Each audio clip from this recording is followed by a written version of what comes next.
வந்து தமிழ் இண்டஸ்ட்ரிக்கு அவர் நல்லாவே தெரியும். எப்படின்னா முத வந்து நானி அப்படின்ற படம் வந்து தான் இங்கே வந்து உங்களுக்கு ஒரு நல்ல ஒரு ஃபஸ்ட்டு பேஸாக இங்கே வந்து நானி அப்படின்னு ஒரு நல்ல ஆக்டர் ஒருத்தர் இருக்கார் அப்படின்றத ஃபஸ்ட்டு காட்டுச்சு இங்கே தமிழ்நாட்டுக்கு. அதுக்கப்புறம் எல்லா படங்களும் இப்போ ரீசெண்டாக வந்து ஹாய்னானா எஸ்பெஷலி எல்லா ஃபேமிலி அங்கே வந்து ஆக்சுவலாக வந்து இங்கே இருக்கக்கூடிய எல்லா ஃபேமிலி ஆடியன்ஸுக்கு ரொம்ப ரொம்ப நல்லா தெரியும். இப்போ எங்கள் அக்கா வீட்டு பசங்கள்லாம் வந்து 2-3 தடவை பார்த்து அதை வந்து நான் ஆல்ரெடி அவர்கிட்ட ஷேர் பண்ணியிருக்கிறேன். ரொம்ப மூவ் ஆயிட்டாங்க. அந்த மாதிரியான ஒரு ஜென்யூன் ஆக்டர். அந்த இங்கே ஒவ்வொருத்தருக்கு ஒரு ஸ்டார் டேக் இருக்குங்களா, அந்த மாதிரி தெலுங்கில் அவருக்கு வந்து நேச்சுரல் ஸ்டார் நானி அப்படின்னு சொல்லுவாங்க. ஏன்னா அவ்வளோ இயல்பாக அந்த நடிப்பு இருக்கும். நான் வரேன், அவரோட பாயிண்ட்டுக்கு அடுத்து வரேன்.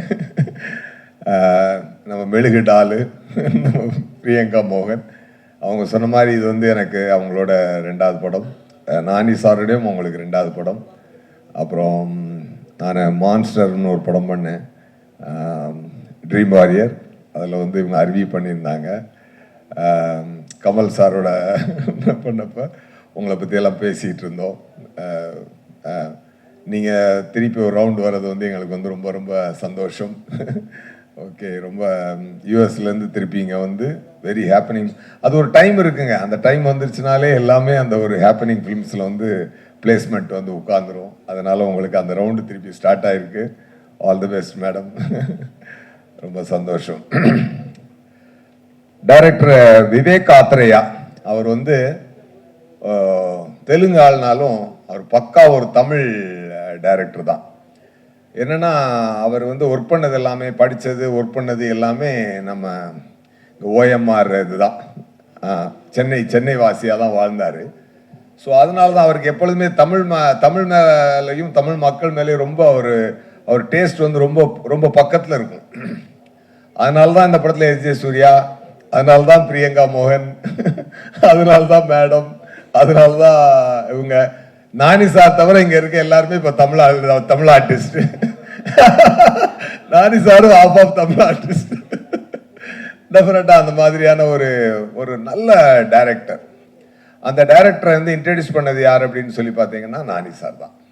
நானி சார் வந்து ஒரு சாதாரண அசிஸ்டன்ட் டைரக்டராக தன்னுடைய வாழ்க்கையை ஆரம்பித்து இன்னைக்கு வந்து படிப்படியாக முன்னேறி சடன் டிராஸ்டிக்காக பெரிய ஹீரோவாக போய் சடனாக கீழே விழுந்து அப்படியெல்லாம் இல்லாமல் படிப்படியாக வளர்ந்து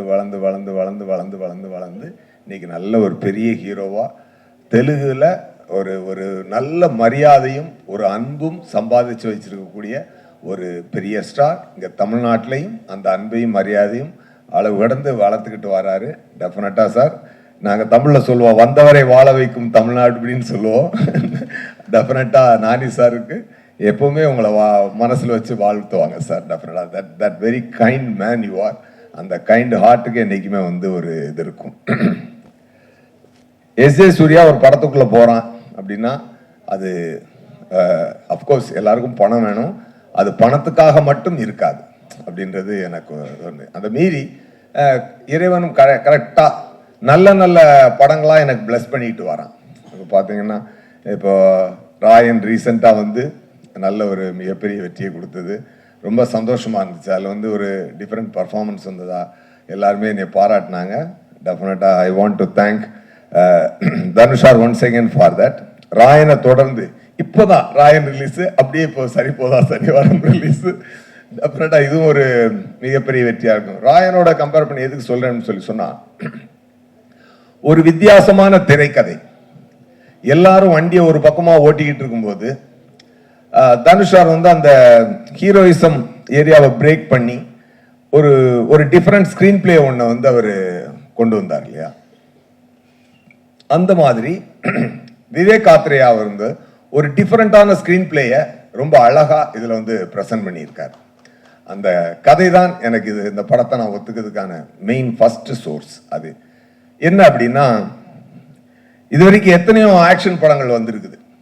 இப்போ ஆக்ஷன் படம் அப்படின்னாலே பார்த்தீங்கன்னா அதுக்கு மோடு வந்து மாணிக் பாஷா தான். எல்லாரும் மாணிக்கம் பாஷா இதை வச்சு தான் எல்லா ஆக்ஷன் கதையும். நீங்கள் அந்த காலத்தில் இருந்த ஷாயின் ஷா அப்படின்னு எடுத்தீங்கனாலும் சரி, நான் சிவப்பு மனிதன், ரஜினி சார் அடித்த நான் சிவப்பு மனிதன் எடுத்தீங்கன்னாலும் சரி, இன்னைக்கு வந்து மிகப்பெரிய வெற்றி அடைந்த பாகுபலி எடுத்துக்கிட்டீங்கனாலும் சரி, இது எல்லாமே அந்த மாணிக்கம் பாஷா மோடு தான். அதாவது ஒருத்தன் ஒரு பெரிய பாஷாவாக இருப்பான், ஆனால் அவன் ஒரு காரணத்துக்காக மாணிக்கமாக போய் ஆக்ட் பண்ணிகிட்டு இருப்பான். தன்னுடைய கோபம் எல்லாத்தையும் கண்ட்ரோல் பண்ணி ஒரு மாணிக்கமாக வாழ்ந்துக்கிட்டு இருப்பான் ஃபார் அ குட் காஸ் அப்படின்றதான் இந்த கான்செப்ட். ஆல்வேஸ் இது வந்து ஒரு ஒரு ஒரு எவர்கிரீன் ஃபார்முலாவாக நிறைய படங்கள் இது மேலே வந்துருச்சு. ஓகேயா? இப்போ பாகுபலி 2 எடுத்துக்கோங்க. பாகுபலி 2 வந்து ஒரு அரசன் ஒரு நகர்வலம் சென்று அந்த மக்களை பற்றி தெரிஞ்சுக்கிறதுக்காக தன் தாய் அனுப்பி வைக்கிறான். ஸோ ஒரு கிங் சாதாரண குடிமகனாக ஒரு நாட்டுக்குள் நகர்வலம் செல்கிறான் அப்படின்றது கதை. அப்போ பார்த்தீங்கன்னா அது யாரு? ஒரு பாஷா மாணிக்கமாக அங்கே உள்ள போகிறான் அப்படின்றதா அதோட கதை. ஸோ எந்த ஆக்ஷன் படமும் மாணிக் பாஷா டேக் இல்லாமல் வராது. ஈவன் இன்க்ளூடிங் அசுரன், இன்க்ளூடிங் ராயன், எல்லாத்துலேயுமே அது இருக்கும். அது வந்து எவர் கிரீன் ஃபார்முலா. அந்த எக்ஸ்ட்ராடினரி தாட் இப்போ பல பேர் ஹேண்டில் பண்ணி ஒரு ஆர்டினரி தாட் ஆகிட்டு வந்துகிட்டு இருக்கு. அந்த நேரத்தில் இந்த விவேக் காத்ரேயா டைரக்டர் வந்து அது ஒரு டிஃபரெண்டான ஆங்கிளில் அதை பார்க்குறாரு. எப்படின்னு சொன்னால், ஒரு பையன், இவர் வந்து நானி சார் தான் அந்த படத்தில், என் பேர் சூர்யா, அவங்க எல்லாருக்கும் தெரியும். படத்தில் நானி சாரோட பேர் சூர்யா, அதான் சூர்யா சாட்டர்டே. அந்த சூர்யா சாட்டர்டேயோட காரணம் என்னன்னா, சின்ன பையனா அவர் வளரும் பொழுது அவங்க அம்மா வந்து மேடம் தான், அபிராமி மேடம் தான் பண்ணியிருக்காங்க. பையன் வந்து பயங்கர கோவக்காரனா அவர் பாஷாவாக வளர்றான். அப்போ அம்மா என்ன பண்ணுறாங்கன்னா பார்க்குறாங்க, டேய் நீ இப்படியே கோவப்படாதன்னு சொன்னால் கேட்க மாட்டாங்க இல்லையா பசங்க. எப்பொழுதுமே வந்து நீ கோவப்படாதன்னா பசங்க கோவப்பட்டே தீருவானுங்க. ஸோ அதனால அம்மா என்ன பண்ணுறாங்கன்னா ஒரு ட்ரிக் யூஸ் பண்ணி, டேய் பாபு நீ வந்து கோபப்படுவனே வேண்டான்னு சொல்லலை, ஆனால் எல்லா நாளும் கோவப்படாத, வாரத்தில் ஒரு நாள் மட்டும் கோவப்பட்டுக்கோ அப்படின்னு சொல்கிறாங்க. அந்த ஒரு நாள் என்னன்னா, அவர் சனிக்கிழமை அப்படின்னு அந்த நாள் ஒரு காரணத்திற்காக முடிவு பண்ணுறார் அந்த பையன். ஸோ அம்மாவோட பேச்சை கேட்டு அம்மா கொடுத்த சத்தியத்துக்காக வாரத்துக்கு ஒரு நாள் மட்டும் கோவப்படுவோம், அது சனிக்கிழமைன்னு ஒரு முக்கியமான காரணத்துக்காக முடிவு பண்ணுறார். ஸோ இந்த கதையில் ஞாயிற்றுக்கிழமையிலேருந்து வெள்ளிக்கிழமை வரைக்கும் இந்த சூர்யா மாணிக்கம், சாட்டர்டே மட்டும் அவன் பாஷா. ஓகேயா? இதுதான் இந்த படத்துடைய கான்செப்ட். அதனால தான் சூர்யாவின் சாட்டர்டே அப்படின்னு வருது. ஸோ இது வந்து அந்த ஹீரோவினுடைய கோபம். அதே மாதிரி எனக்கு ஒரு கோவம் இருக்கு. எனக்கு படத்தில் என்னோட பேர் வந்து தயா. எனக்கு ஒரு கோவம் இருக்கு. அது என்ன கோவம் அப்படின்னு சொன்னால், அதுக்கு ஒரு காரணம் வச்சிருக்காங்க. எனக்கு வர வேண்டிய ஒரு விஷயம் நடக்காமல் இருந்து அந்த கோபத்தின் காரணமாக நான் ஒரு அரக்கத்தனமான செயல் பண்ணிட்டு வருவேன். ஸோ அந்த அந்த அந்த இந்த 2 கோபங்களும் மோதி என்ன நடந்துன்றத ஒரு டிராமாவை விவேக் காத்ரேயா சார் வந்து ரொம்ப இன்ட்ரெஸ்டிங்கா, ரொம்ப அழகா, ரொம்ப ஒரு டிஃப்ரெண்டா ப்ரெசென்ட் பண்ணியிருந்தார். ஒரு டைம்ல பாத்தீங்கன்னா சிவா அப்படின்னு ஒரு மூவி ராம்கோபால் வர்மா வந்து எடுத்து கொண்டு வந்தார். அன்னைக்கு வந்து எல்லாருமே ஒரு படம் ஓட்டிட்டு இருக்கும்போது ஒரு தெலுங்கு படம் டப்பிங் பண்ணி நாகார்ஜுன் சார் நடிச்சு உதயம்ன்ற பேர்ல அது வந்து இங்க ரிலீஸ் ஆச்சு. அப்போ வந்து அந்த படம் பார்க்கும்போது ஃப்ரெஷ்ஷா இருந்துச்சு. எல்லாருக்கும் வா அப்படின்னு எல்லாம் காலேஜ் ஸ்டூடெண்ட்ஸ் எல்லாம் அடிச்சு பிடிச்சு ஓடி போய் பார்த்தாங்க.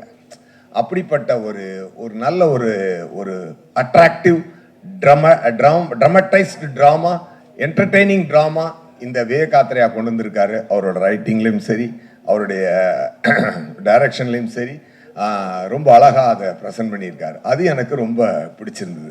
அதனால தான் நான் நம்புகிறேன் இந்த படம் வந்து தமிழ் மட்டும் இல்லை, எல்லா மொழிகளிலையும் வந்து ஒரு மிகப்பெரிய வெற்றி அடையும் அப்படின்னு சொல்லி நான் கண்டிப்பாக நம்புகிறேன். ஸோ ரொம்ப தூரம் இல்லை, இந்த வந்துருச்சு 29th படம் ரிலீஸ் ஆகுது. நல்ல ஒரு ஷோலே, பழைய ஷோலே இருக்குல்ல, அதில் ஒரு கப்பர் சிங் மாதிரியான ஒரு ரோல் எனக்கு. அதில் நம்ம நானி சாருக்கு வந்து ஒரு நல்ல அமிதாப் பச்சன் சார் மாதிரி ஒரு அருமையான சாஃப்ட் நேச்சர்டு ஒரு பாஷா.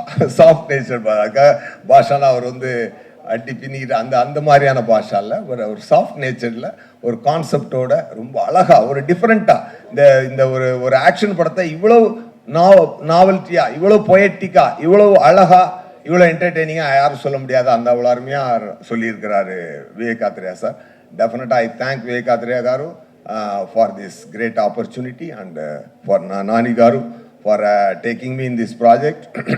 அண்ட் டிவிவி கம்பெனி அவங்க வந்து RRR படம் எடுத்தவங்க. ஸோ அவங்க வந்து இப்போ திருப்பியும் தமிழ்நாட்டில் வந்து இந்த படத்தை ரிலீஸ் பண்ணுறாங்க. என்னுடைய ஃப்ரெண்டு மிஸ்டர் சுப்பையா அவர் தான் வந்து இந்த படத்தை டிஸ்ட்ரிபியூட் பண்ணுறாரு. அவர் மாநாடு அவர் வந்து எப்பொழுதுமே ஒரு பெக்கூலியராக பார்ப்பார். என்கிட்டயே சொல்லாமல் வந்து அவர் ஹைதராபாத் வந்திருந்து எனக்கு ஃபோன் அடித்தார், என்னங்க அப்படின்னு. நான் படத்தை வாங்க வந்திருக்கேன். இவர் மட்டும் படம் வாங்கினாலே எனக்கு அதில் ஒரு அட்டென்ஷன் வந்துடும். நம்ம படத்துக்கே நம்ம மேலே ஒரு நம்பிக்கை வந்துடும்னா மாநாடு அவர் தான் வாங்கினாரு. மார்க் ஆண்டனி ஃபுல்லாக வாங்கணும்னு பார்த்தாரு, அவர் முடியலை. அப்புறம் ஒரு ஏரியா மட்டும் வாங்கியிருந்தார். அப்புறம் இப்போது ரீசெண்டாக நல்ல படங்கள்லாம் வாங்கி அவர் ரிலீஸ் பண்ணியிருக்காரு. ஸோ அவர் தொட்டதெல்லாம் இப்போ தொடங்குது. அபிராம் மேடம் எல்லாரோட டைம் நல்ல டைம்லாம் சேர்ந்து ஒன்றா ஃபார்ம் ஆகிருக்கு. டெஃபினட்டாக இது ஒரு நல்ல மிகப்பெரிய வெற்றி அடையும் நான் நம்புகிறேன். ஸோ பல வெற்றிகளினுடைய பாதையில் இது இன்னொரு வெற்றியாக நமக்கு நீங்கள்லாம் சேர்ந்து இறைவனோட பிளஸிங்கோட சேர்ந்து கொடுக்கணும் அப்படின்னு சொல்லி நான் ரொம்ப கேட்டுக்கிறேன். மற்றபடி என்ன சொல்கிறதுக்கு இன்றைக்கெல்லாம் ஹாப்பியா? எப்படி இருக்கீங்க? ஹாப்பியா? ஓகே, ரொம்ப ரொம்ப சந்தோஷம். இந்த படத்தில் நிறையா டெக்னீஷியன்ஸ் இருக்காங்க. நம்ம சர்பேட்டா கேமராமேன் தான் இந்த படத்துக்கு கேமராமேன். மெட்ராஸ் சர்பேட்டா படத்துக்கு கேமராமேன் தான் இந்த படத்துக்கும் கேமராமேன். அண்டு விஜய் ஜேக்ஸ் விஜய் அவர் வந்து கேரளாவிலேருந்து ரொம்ப விரும்பி நானி சாரும் டைரக்டரும் ரொம்ப விரும்பி அவரை கூப்பிட்டு வந்து பண்ணியிருக்காங்க.